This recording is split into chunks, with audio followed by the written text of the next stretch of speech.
Bahrain തീരക്കടലിലെ പവിഴപ്പുറ്റുകൾ സമ്പൂർണ്ണ നാശത്തിലേക്ക് നീങ്ങുകയാണെന്ന് പഠന റിപ്പോർട്ടുകൾ വ്യക്തമാക്കുന്നു. സമുദ്രത്തിൽ ഉയർന്ന ചൂടും മണ്ണിടിച്ചിലുമാണ് ഇതിന് പ്രധാന ഭീഷണി ഉയർത്തുന്നത്. ബഹ്റൈൻ തീരക്കടലിലെ വടക്കുകിഴക്കൻ ഭാഗത്തെ പവിഴപ്പുറ്റുകളുടെ പ്രധാന ഇടങ്ങളിൽ നടത്തിയ പരിശോധനകളുടെ അടിസ്ഥാനത്തിലാണ് പവിഴപ്പുറ്റുകൾ സമ്പൂർണ്ണ നാശത്തിലേക്ക് നീങ്ങുകയാണെന്ന സൂചന ലഭിച്ചത്. സമുദ്രത്തിലെ ഉയർന്ന ചൂടും മണ്ണിടിച്ചിലും പവിഴപ്പുറ്റുകൾക്ക് പ്രധാന ഭീഷണി ഉയർത്തുന്നതായി കണ്ടെത്തിയിട്ടുണ്ട്. പൊതുമരാമത്ത്, മുനിസിപ്പാലിറ്റി കാര്യ നഗരാസൂത്രണ മന്ത്രാലയത്തിന് കീഴിലുള്ള മത്സ്യബന്ധന വകുപ്പിന്റെയും കാർഷിക സമുദ്രോൽപ്പന്ന ഡയറക്ടറേറ്റിന്റെയും സഹകരണത്തോടെയായിരുന്നു പരിശോധനകൾ നടന്നത്. പവിഴപ്പുറ്റുകൾ അനാരോഗ്യകരമായ സാഹചര്യത്തിലാണ് നിലനിൽക്കുന്നതെന്നും ഇപ്പോഴത്തെ കാലാവസ്ഥയെ പവിഴപ്പുറ്റിന് അതിജീവിക്കാൻ പ്രയാസമായിരിക്കുമെന്നും പഠനത്തിൽ കണ്ടെത്തിയിട്ടുണ്ട്. പവിഴപ്പുറ്റുകൾ 63% പായൽ മൂടിയ നിലയിലാണെന്നും വൈകാതെ പവിഴപ്പുറ്റുകൾ മുഴുവൻ പായലുകൾ കീഴടക്കുന്ന അവസ്ഥയുണ്ടാകുമെന്നും പഠനങ്ങൾ സൂചിപ്പിക്കുന്നു. അശാസ്ത്രീയമായ മത്സ്യബന്ധനവും സമുദ്രം മണ്ണിട്ട് നികത്തലും പവിഴപ്പുറ്റിന്റെ നാശത്തിന് കാരണമായിട്ടുണ്ട്. Mathrubhumi news, Bahrain. സൗദി അറേബ്യയിലെ സ്വകാര്യ സ്ഥാപനങ്ങളിൽ 10 മാസത്തിനിടെ 1,00,000 തൊഴിൽ നിയമ ലംഘനങ്ങൾ കണ്ടെത്തിയതായി തൊഴിൽ സാമൂഹിക വികസന മന്ത്രാലയം അറിയിച്ചു. തൊഴിൽ വിപണിയിലുള്ള തൊഴിലുടമകളും തൊഴിലാളികളും നിയമം പാലിക്കുന്നുണ്ടെന്ന് ഉറപ്പുവരുത്തും. ഇതിനായി പരിശോധന തുടരുമെന്നും മന്ത്രാലയം വ്യക്തമാക്കി. കഴിഞ്ഞ വർഷം ഒക്ടോബർ മുതൽ ഈ വർഷം ജൂലൈ വരെ 1.41 ലക്ഷം പരിശോധനകളാണ് രാജ്യത്തെ വിവിധ പ്രവിശ്യകളിലുള്ള സ്വകാര്യ സ്ഥാപനങ്ങളിൽ തൊഴിൽ മന്ത്രാലയം നടത്തിയത്. 57,898 നിയമലംഘനങ്ങൾ രജിസ്റ്റർ ചെയ്തു. സ്വകാര്യ സ്ഥാപനങ്ങളിൽ വിവിധ സർക്കാർ വകുപ്പുകളുമായി ഏകോപനം നടത്തി പരിശോധന തുടരുമെന്ന് തൊഴിൽ മന്ത്രാലയം വക്താവ് ഖാലിദ് അബേൽഖേൽ പറഞ്ഞു. തൊഴിൽ നിയമലംഘകരായ തൊഴിലാളികൾക്കും തൊഴിലുടമകൾക്കും എതിരെ ശിക്ഷാ നടപടി സ്വീകരിക്കും. തൊഴിൽ വിപണിയിലുള്ള എല്ലാവരും നിയമം പാലിക്കുന്നുണ്ടെന്ന് ഉറപ്പുവരുത്തും. തൊഴിൽ നിയമലംഘനങ്ങൾ 1991 എന്ന നമ്പറിൽ കോൾ സെന്ററിൽ അറിയിക്കണം. തൊഴിൽ സാമൂഹിക വികസന മന്ത്രാലയം പുറത്തിറക്കിയ മൊബൈൽ ആപ്ലിക്കേഷൻ വഴിയും പരാതി അറിയിക്കാമെന്ന് ഖാലിദ് അബേൽഖേൽ പറഞ്ഞു. തൊഴിൽ നിയമലംഘകരുടെ വിവരം നൽകുന്നവർക്ക് മന്ത്രാലയം പാരിതോഷികം നൽകും. നിയമലംഘകരിൽ നിന്ന് ഈടാക്കുന്ന പിഴ സംഖ്യയുടെ 10% പാരിതോഷികമെന്നും അദ്ദേഹം പറഞ്ഞു. Mathrubhumi news, Riyadh. ദമാമിലെ സൈഹാത്തിൽ സുരക്ഷാ സൈനികരുമായുള്ള ഏറ്റുമുട്ടലിൽ ഒരു ഭീകരൻ കൊല്ലപ്പെട്ടു. അതിനിടെ പിടികിട്ടാപ്പുള്ളികളായി ആഭ്യന്തര മന്ത്രാലയം പ്രഖ്യാപിച്ച 2 ഭീകരർ ദമാം ഗവർണർ മുൻപാകെ കീഴടങ്ങി. ബന്ധുക്കളുടെ ശ്രമമാണ് ഇവരെ കീഴടങ്ങാൻ പ്രേരിപ്പിച്ചത്. മാസത്തിലേറെയായി സുരക്ഷാ സൈന്യം തെരച്ചിൽ ഊർജിതമാക്കിയ പ്രദേശമാണ് ദമാമിലെ ഖത്തീഫും പരിസര പ്രദേശങ്ങളും. ഒരാഴ്ചക്കിടെ 2ാമത്തെ ഏറ്റുമുട്ടലാണ് സൈന്യവും ഭീകരരും തമ്മിൽ ഇവിടെ നടന്നത്. ഭീകരരുടെ നീക്കങ്ങൾ നിരീക്ഷിച്ച സുരക്ഷാ വകുപ്പ് ഏറ്റുമുട്ടലിലാണ് ഇവരെ കീഴടക്കിയത്.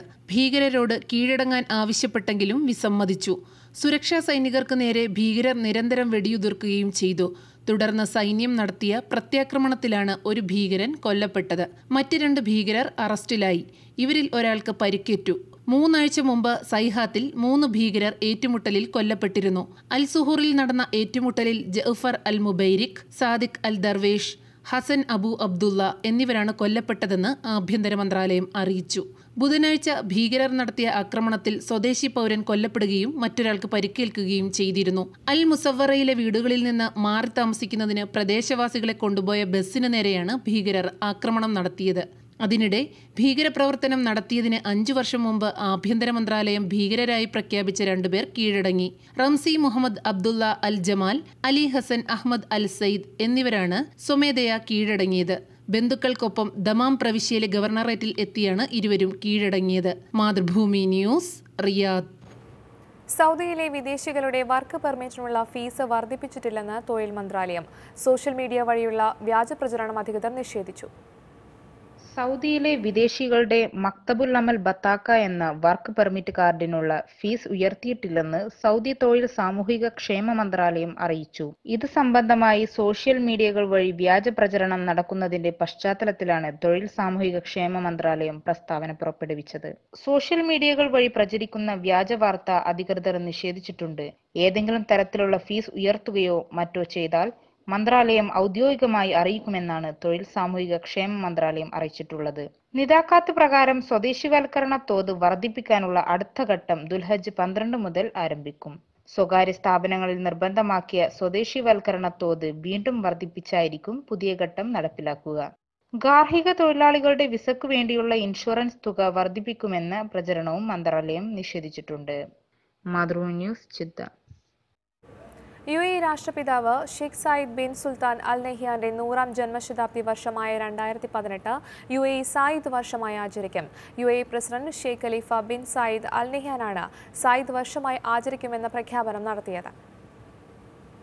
UAE സ്ഥാപിതമായത് മുതൽ ഷെയ്ഖ് സായിദിന്റെ ദീർഘവീക്ഷണത്തിൽ രാഷ്ട്രം കൈവരിച്ച ദേശീയ അന്തർദേശീയ നേട്ടങ്ങൾ, പ്രവർത്തനങ്ങൾ എന്നിവയെല്ലാം സായിദ് വർഷത്തിൽ UAE ലോകവുമായി പങ്കുവയ്ക്കും.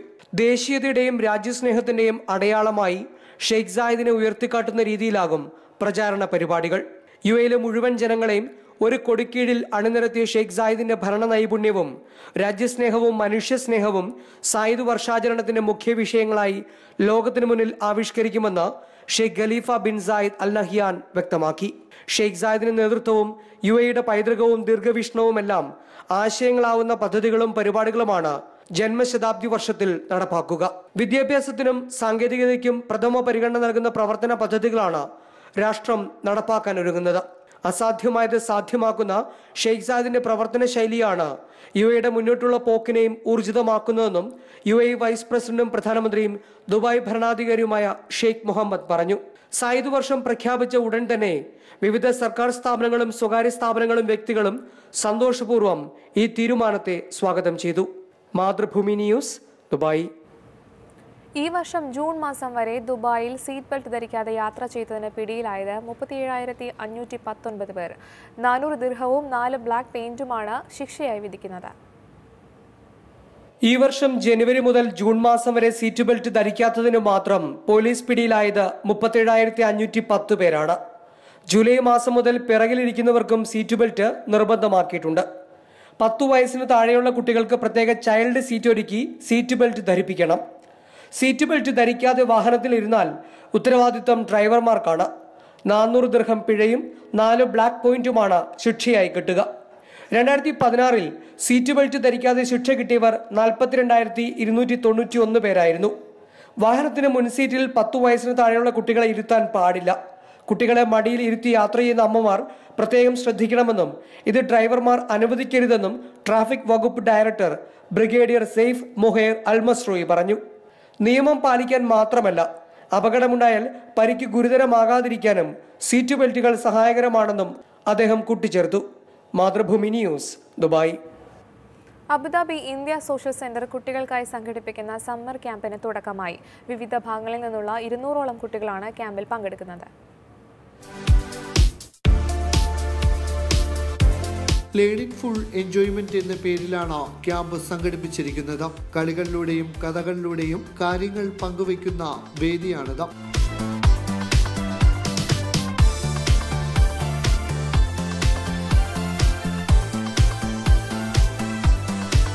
ശാസ്ത്രജ്ഞനും വിദ്യാഭ്യാസ പ്രവർത്തകനുമായ ഡോക്ടർ TP ശശികുമാറാണ് ക്യാമ്പ് നയിക്കുന്നത്.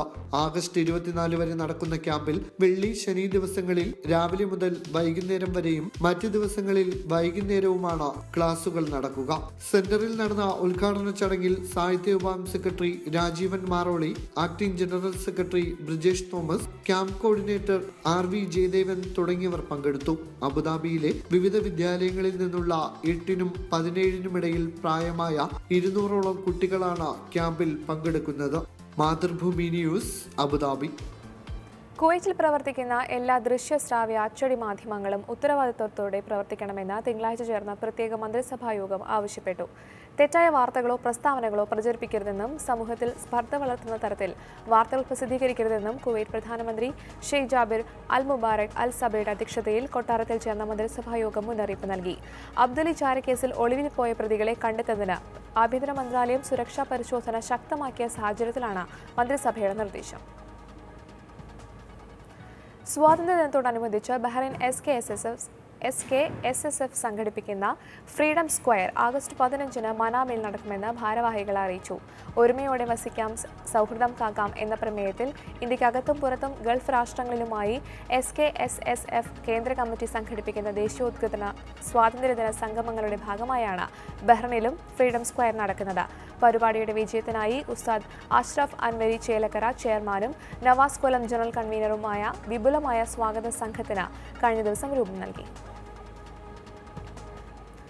ഗൾഫ് പ്രതിസന്ധി പരിഹരിക്കുന്നതിന്റെ തുടർച്ചയായി മധ്യസ്ഥ വഹിക്കുന്ന കുവൈറ്റ് അമീർ ഷെയ്ഖ് സബയുടെ പ്രതിനിധി സംഘം തിങ്കളാഴ്ച സൗദി അറേബ്യയിലേക്കും ഈജിപ്തിലേക്കും യാത്ര തിരിച്ചു.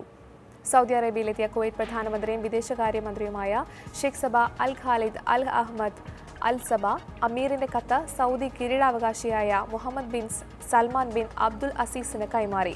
കുവൈറ്റ് ആക്ടിംഗ് വാർത്താവിതരണ മന്ത്രി, വിദേശകാര്യമന്ത്രിയുടെ ഓഫീസ്, അംബാസിഡർ, റിയാദിലെ കുവൈറ്റ് സ്ഥാനപതി എന്നിവർ പ്രതിനിധി സംഘത്തിൽ ഉൾപ്പെടുന്നുണ്ട്. ചർച്ചകൾക്ക് ശേഷം പ്രതിനിധി സംഘം ഈജിപ്തിലേക്ക് പുറപ്പെടും. ഈജിപ്തിലെത്തി അമീർ ഷെയ്ഖ് സബയുടെ കത്ത് ഈജിപ്ത് പ്രസിഡന്റിന് കൈമാറും.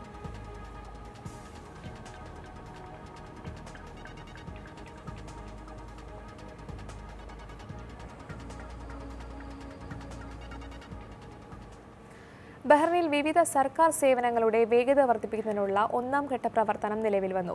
ആദ്യഘട്ടത്തിൽ 14 സേവനങ്ങളാണ് ഈ സർവീസിലേക്ക് മാറ്റുന്നത്. ബഹ്റൈനിൽ സർക്കാർ സേവനങ്ങളുടെ ചിലവ് ചുരുക്കൽ, ഇ സർവീസ് ഏർപ്പെടുത്തൽ എന്നിവയുടെ വേഗത വർദ്ധിപ്പിക്കുന്നതിനുള്ള ഒന്നാം ഘട്ട പ്രവർത്തനം നിലവിൽ വന്നു. 25 സേവനങ്ങളിൽ 14 എണ്ണമാണ് ഈ സർവീസിലേക്ക് മാറ്റുന്നതെന്ന് information and e government authority അറിയിച്ചു. വൈദ്യുതി ജല അതോറിറ്റിയിലെ 7 സേവനങ്ങൾ, ആരോഗ്യ മന്ത്രാലയത്തിലെ 4 സേവനങ്ങൾ, ട്രാഫിക് ജനറൽ ഡയറക്ടറേറ്റിലെ 2 സേവനങ്ങൾ എന്നിവ പുനർനിർണയിക്കുന്നത് സംബന്ധിച്ചാണ് ആദ്യഘട്ടത്തിൽ പഠനം നടത്തുന്നത്. കൂടാതെ വാഹന രജിസ്ട്രേഷൻ പുതുക്കുന്നതുമായി ബന്ധപ്പെട്ട 2 സേവനങ്ങളും ഡ്രൈവിംഗ് ടെസ്റ്റിന്റെ ഓൺലൈൻ ബുക്കിംഗും ആദ്യഘട്ടത്തിൽ ഉൾപ്പെടുത്തും.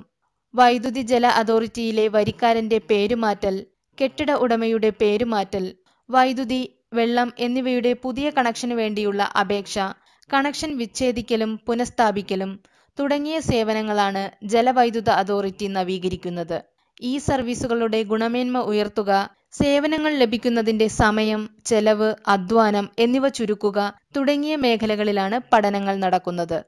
Nationality, passport and residence affairs, traffic general directorate, ആരോഗ്യ മന്ത്രാലയം, വൈദ്യുതി ജല അതോറിറ്റി, പൊതുമരാമത്ത് മുനിസിപ്പാലിറ്റി കാര്യ നഗരാസൂത്രണ മന്ത്രാലയം, survey and land registration bureau, labour market regulatory authority എന്നിവയുമായി സഹകരിച്ചാണ് പദ്ധതി നടപ്പാക്കുന്നത്. Mathrubhumi news, Bahrain.